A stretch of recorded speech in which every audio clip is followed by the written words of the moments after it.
HTML කියන්නේ HTML කියන්නේ web අඩවි අවකාශයේ මුදුන් මාර්ගය. නැත්නම් වෙබ්සයිට් එකක් හදන්න මූලික වෙන සංවිධාන බලමු. HTML.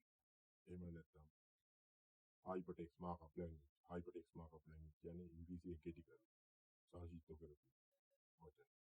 වෙබ් පිටුවක් ව්‍යුහේ සැලසුම් කිරීම තමයි මේකේ ප්‍රධාන අරමුණ. සැලසුම් කරන භාෂාවක් තමයි අපි HTML කියන්නේ.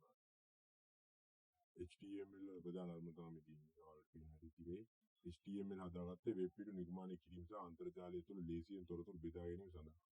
භාවිතා කරනවා වෙබ් පිටුවක ව්‍යුහේ සැකසීමට, පාට, පින්තූර, ලින්ක්ස්, ටේබල්, වීඩියෝ වැනි අංග තැබීමට වෙබ් බ්‍රවුසර් එකකට ඒක අපි කියන්නේ.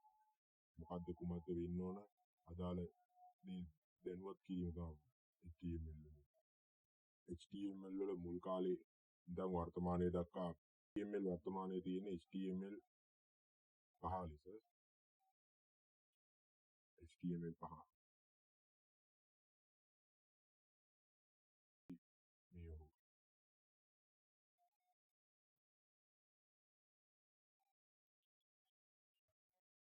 ඔහු ඉතින් හදුවා කියනවා HTML World Wide Web URL HTTP. එතකොට අපි HTML කෝඩ් ලියන්න පුළුවන් තැන් කිහිපයක්. අපි වෙබ්සයිට් එකක් හදනකොට ඉල්ම කෝඩ් කරන්න ඕන. කෝඩ් කරන තැන් කිහිපයක්. Notepad++ එකේ අපිට පුළුවන් කෝඩ් කරන්න.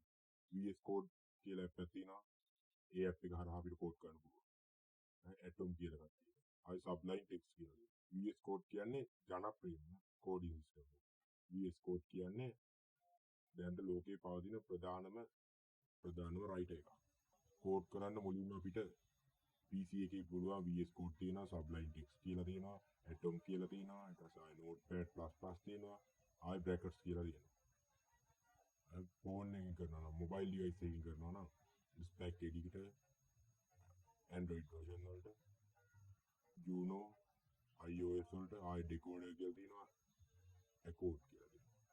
ඔන්ලයින් කරනවා නම් codepen.io කියලා තියෙනවා, jsfideal.net තියෙනවා.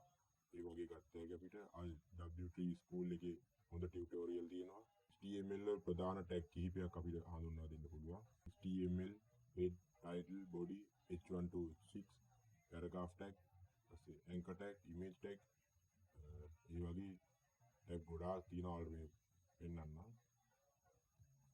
ප්‍රධාන ටැග් ටික තමයි මේ තියෙන්නේ. මේ ටැග් වලින් උදාහරණයක් අපි ඊළඟ වීඩියෝ එකකින් හමු වෙමු. ටැග් එකෙන් ටැග් එක මම හඳුන්වා දෙන්නම්.